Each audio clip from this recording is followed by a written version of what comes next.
అందరికీ మరణాత. దేవుని వాక్యం చదువుకుందాము. యోహాను సువార్త 20వ అధ్యాయము 21వ వచనం.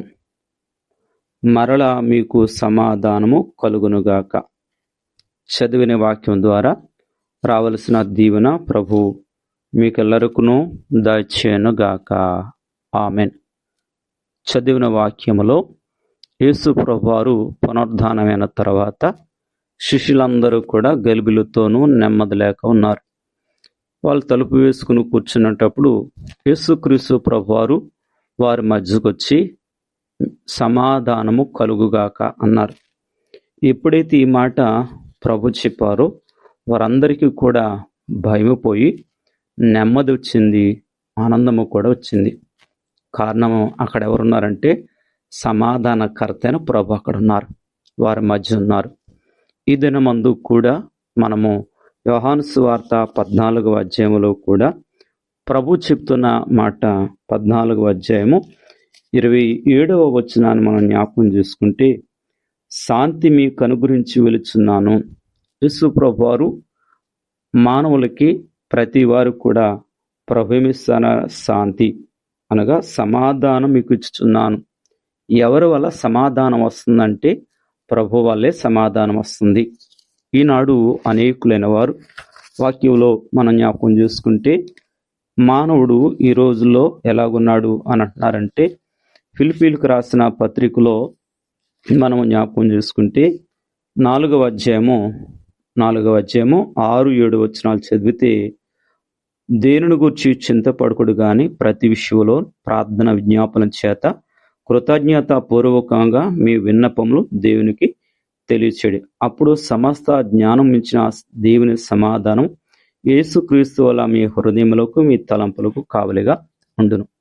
ఆనాడు శిష్యులు భయపడ్డారు. ఈనాడు ఆయా కష్టముల చేత మానవుడు భయపడుతున్నాడు, దిగులు పడుతున్నాడు.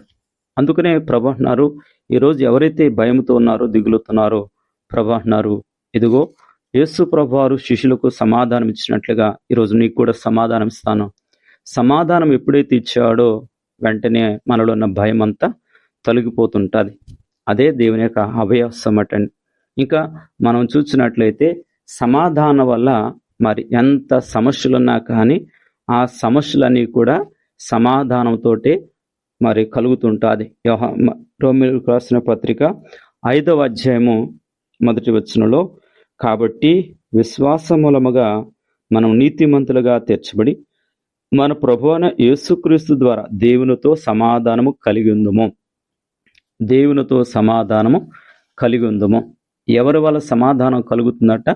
యేసుక్రీస్తు ప్రభువారి ద్వారానే. నీ గృహంలో కావచ్చు, మీ సంఘంలో కావచ్చు, నీలో కావచ్చు, యేసుక్రీస్తు ప్రభు ద్వారా సమాధానము కలుగుతుంది.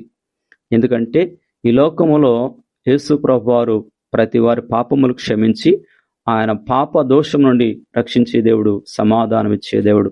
అందుకే సమాధానం ఎప్పుడైతే వచ్చిందో మరి సంబంధాలు కూడా మళ్ళా పునర్నిర్మాణం కలుగుతాయన్నమాటండి.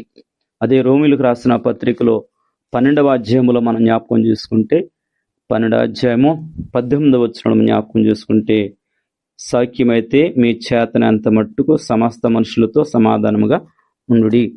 ఈరోజు శిష్యులకు భయాన్ని తొలగచేసి సమాధానం ఇచ్చాడు. ఈరోజు ప్రభు నీ పాపములు, నీ గృహంలో ఉన్నటువంటి అసమాధానం తొలగచేసి శాంతినిస్తానంటున్నాడు. ఇంకా ఏమంటున్నారంటే, మరలా తిరిగి ఈ సమాధానముతోనే మళ్ళీ తిరిగి బంధాలు మళ్ళీ ఐక్యపరుస్తాను ప్రభు చెప్తున్నారు. కనుక ఈ దిన వాక్యాన్ని బట్టి మరి ఏ భయమవుతుందో ప్రభు నీ భయాన్ని తొలగచేస్తున్నాడు. క్షమాపణతోనే మంచి మనసుతో ప్రభు నీకేమిచ్చారంటే సమాధానం ఇచ్చాడు. నీకేమిచ్చారంటే తిరిగి నీ బంధాన్ని మళ్ళీ పునర్నిర్మించుకొని ఒకరితో సంబంధం మరి సమాధానంగా ఉండి ప్రభు చెప్పినట్లుగా శిష్యులు సమాధాన పడి సమాధానం ద్వారా వారు స్వార్థ ప్రకటించారు. ఈరోజు నీ జీవితంలో కూడా ఏ భయమున్నా దిగులున్నా కానీ దాన్ని దూరపరిచి సమాధానంతో ఈ దినము నీవు ప్రయాణం చేయాలి, సమాధానంతో నీవు ఉండాలని తెలియజేస్తూ దేవుని వాక్యము మీ అందరి వినికిలో ఫలింపచేయునుగాక. ఆమేన్. ప్రేమగల మా తండ్రి, దినము నీ వాక్యం ద్వారా ఇచ్చిన నీవిచ్చే సమాధానము భయాన్ని తొలగజేస్తుంది. నీవిచ్చే సమాధానము క్షమాపణతో శాంతినిస్తుంది. నీవిచ్చే సమాధానము మళ్ళా బంధాలు ఐక్యమవుతాయి. అట్టి దీవెన ప్రతి వారు పొందుకుని ఈ దినమంతా సమాధానముతో ఉండగల కృప ప్రతి వారు దాచ్యమని యేసుక్రీస్తు నామములో అడిగిడుకున్నాము తండ్రి. ఆమెన్. ప్రభు మిమ్మల్ని దీవించునుగాక. ఆమెన్. అందరికీ మరణాత. నాలో యేసు వచ్చినందున సంతోషమే సమాధానమే, సంతోషమే సమాధానమే, సంతోషమే సమాధానమే. చెప్పనా సౌఖ్యమైన సంతోషం, చెప్పనా సౌఖ్యమైన సంతోషం.